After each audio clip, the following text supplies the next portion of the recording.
Hey there, and welcome to today's Explainer. So, we're going to be exploring a massive, completely hidden world that exists right under our noses. It's something that official economic pulse takers totally miss most of the time.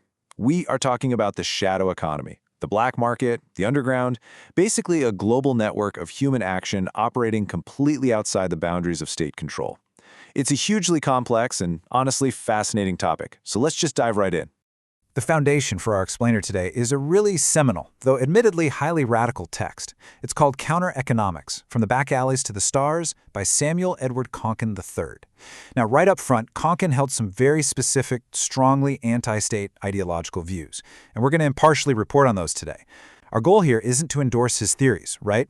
We just want to neutrally unpack the concepts and look at the actual, real-world historical examples he uses to back up his ideas on how black markets function all over the globe.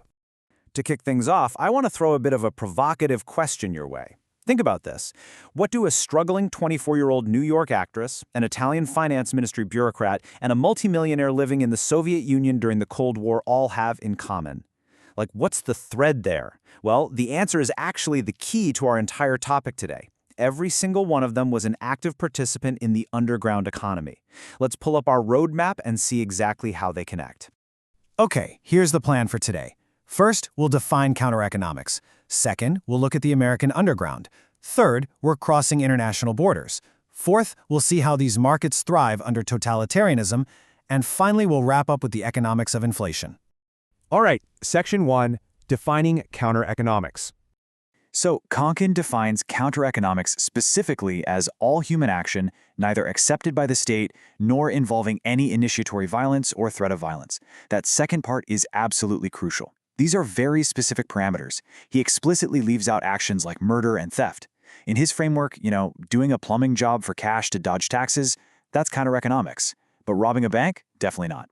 The whole idea centers on peaceful, voluntary exchange that simply ignores government legislation.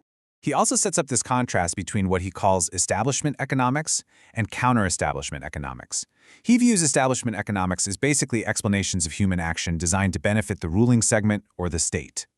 Counter-establishment economics, on the flip side, is the study and practice of action committed in spite of official legislation. So it's essentially people just doing what they want, when they want, regardless of what the government says is permitted. Moving on to Section 2, the American underground.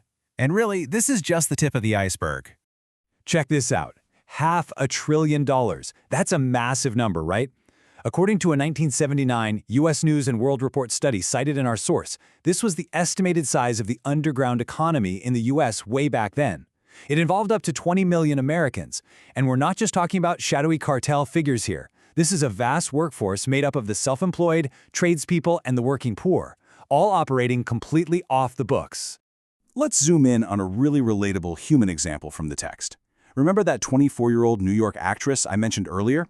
Well, just to survive, she holds down 3 different jobs. She works as a bartender, making about 30 to 35 bucks a day. She helps out at a jewelry shop, and she does the occasional cabaret performance.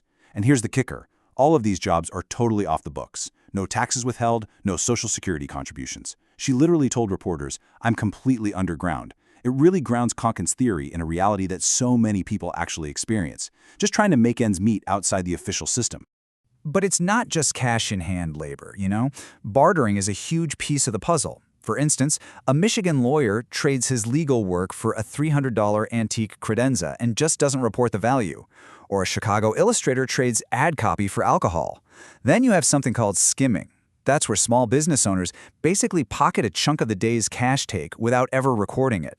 The source mentions a Houston barber who keeps 2 entirely different sets of books, one for herself and one for the IRS, and she pockets a full third of her cash sales. The methods people use are pretty much limited only by their ingenuity. All right, Section 3, Crossing International Borders. Because this isn't just an American thing. This hidden labor is a truly global phenomenon. Take a look at this. In West Germany, they call it Schwarzarbeit, or black labor. And at the time of the source, it accounted for an estimated $25 billion in untaxed work. In Italy, it's lavoro nero, which involved over 6 million secret workers. Down in Argentina, they refer to it as morocho, or black money. And that was estimated to make up to 40% of all business. 40%. The underlying motivation is the same everywhere, though. avoiding taxes, dodging state labor regulations, and bypassing artificial wage constraints just to connect a willing buyer with a willing seller's labor. Which brings us to our Italian bureaucrat.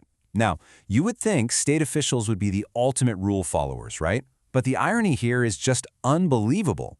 Officials working in the Italian finance ministry, literally the people tasked with managing the state economy, were caught secretly working in real estate during the afternoons. Why would they do that? Because the official state system wasn't paying enough to support their families. They literally had to turn to the counter-economy themselves just to survive. Which leads us nicely into Section 4, Thriving Under Totalitarianism. We're going into the deepest depths of the iceberg now. What actually happens when state control is absolute? Let's look at communist Vietnam right after the war. The official state shops were apparently just musty and empty, offering these tiny, meager rations of rice and limp vegetables. But the underground sky markets, they called them Cho Troi because they operated wide open, right outdoors, they were absolutely booming. Now, the prices were crazy. We're talking $15 for a single gallon of gasoline, $5 for razor blades, and a highly prized bar of American soap would run you $11. But here's the point. It was literally the only place you could actually find razor blades, decent clothing, or fresh food. The market naturally stepped in to supply exactly what the state prohibited or just completely failed to provide. And then there's the Soviet Union. Right in the heart of the USSR, these two guys, the Glasenberg brothers, ran this mind-blowing underground manufacturing empire. Officially, they were managers of state factories, but secretly, they saved materials by bribing technicians to artificially inflate the waste quotas. Then, they took those stolen state materials and ran at least 10 entirely off-the-books factories producing artificial leather goods. They even built a nationwide distribution network spanning 64 towns. And to keep the whole thing running, they paid off the Soviet secret police with massive bribes, up to 10,000 rubles a month. But as you can imagine, operations with stakes this high carried some incredibly severe consequences. Eventually, there was a leak. A journalist started poking around, and the secret police realized they couldn't protect the whole operation anymore. So, in a pretty chilling turn of events, the youngest brother, Lazar, who was known for his luxury suits and high-flying lifestyle, was basically sacrificed to appease the authorities. He was tried, convicted, and sentenced to 15 years in a strict regime labor camp. And tragically, he died there 7 years later. It's a stark reminder of the massive life-or-death risks involved when you defy a totalitarian state. Yet Konkin points out this really profound paradox in all of this. It wasn't just profit-hungry millionaires using this underground system. The Soviet state itself completely relied on the counter-economy just to function. You had collective farm chairmen risking actual prison time to buy stolen pipes on the black market just so they could save their harvests. State enterprises were hiring underground mechanics because the official state service stations didn't have any spare parts. Government officials were literally pressuring managers to use the parallel market just to hit their official quotas. So the state's very survival depended entirely on the illegal supply chains it was actively trying to crush. Wild, right? Okay, Section 5, the economics of inflation. Let's pull back a bit and look at the macro forces at play here. Konkin outlines this very specific state-driven inflation cycle. It goes like this. Step 1, the state just prints money to pay for things. Step 2, all this extra money floating around creates a sort of artificial boom as the early recipients go out and spend it. Step 3, as that new money circulates wider, you get a general price rise across the board, simply because the money supply has grown way faster than the actual goods available. And finally, Step 4, businesses that overinvested during the fake boom realize it was all an illusion. This leads directly to liquidations, layoffs, and ultimately, a crash or depression. Now, the state usually responds to that crash by, you guessed it, printing even more money. But eventually, the public catches on to the trick. And this leads to what economists call the crack-up boom. Citizens see the inflation coming, so they start spending their money the literal second they get it. It's this frantic flight into real, tangible goods. In some extreme historical cases, workers had to be paid multiple times a day and debts were refinanced on an hourly basis. Ultimately, the public just entirely abandons the state's worthless paper money. They flock to counter-economic alternatives instead, things like foreign currencies, bartering, or gold. And wow. That brings us to the end of our explainer today. We have seen how the shadow economy touches literally everything, from a bartender's hidden tips to a Soviet factory floor. It operates continuously, right alongside and underneath the official systems of the world. So I want to leave you with a final provocative thought.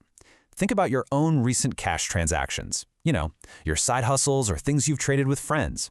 How much of your own daily life already operates in the counter economy? Thanks so much for joining me on this deep dive. I'll catch you next time on The Explainer.